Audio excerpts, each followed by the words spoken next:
Escavando as evidências de Jesus. Visita a Tiro e Sidom.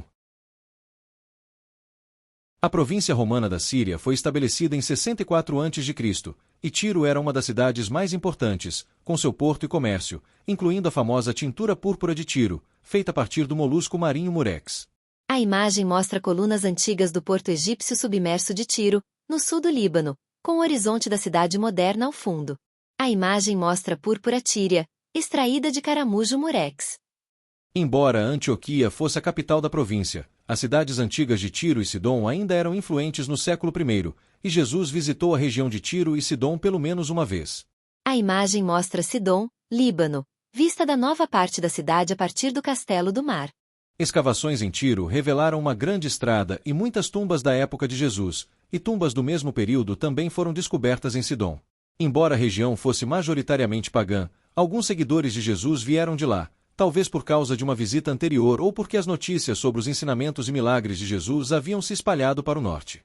A imagem mostra a cabeça do deus pagão Melgart, encontrado em escavações em Tiro, Líbano. Tiro também era o lugar onde o famoso ciclo de Tiro era cunhado, uma moeda que, ironicamente, era usada para pagar o imposto do templo em Jerusalém, mesmo contendo imagens do deus pagão Melkart e de uma águia. Essa moeda tinha um teor de prata mais alto do que as moedas comuns, e por isso, passou a ser usada frequentemente para o pagamento do imposto do templo, pois a pureza da prata era altamente valorizada. Essas moedas eram vendidas em troca da moeda romana comum para que o imposto do templo fosse pago com uma moeda adequada ou aceita. Apesar de trazer a imagem de uma divindade pagã, algo proibido pela lei de Moisés. Essa moeda tornou-se o padrão usado para o imposto e para as transações de câmbio nos pátios do templo em Jerusalém durante os períodos Asmoneu e Romano. Em uma visita ao templo, Jesus virou as mesas dos cambistas corruptos que negociavam essas moedas, interrompendo as transações. Em Cafarnaum, Pedro foi questionado sobre esse imposto de 2 dracmas, equivalente ao ciclo do santuário. Jesus disse a Pedro que ao abrir a boca do peixe, encontraria uma moeda padrão, que poderia usar para pagar o imposto por ambos. Geralmente se assume que essa moeda seria um ciclo de Tiro.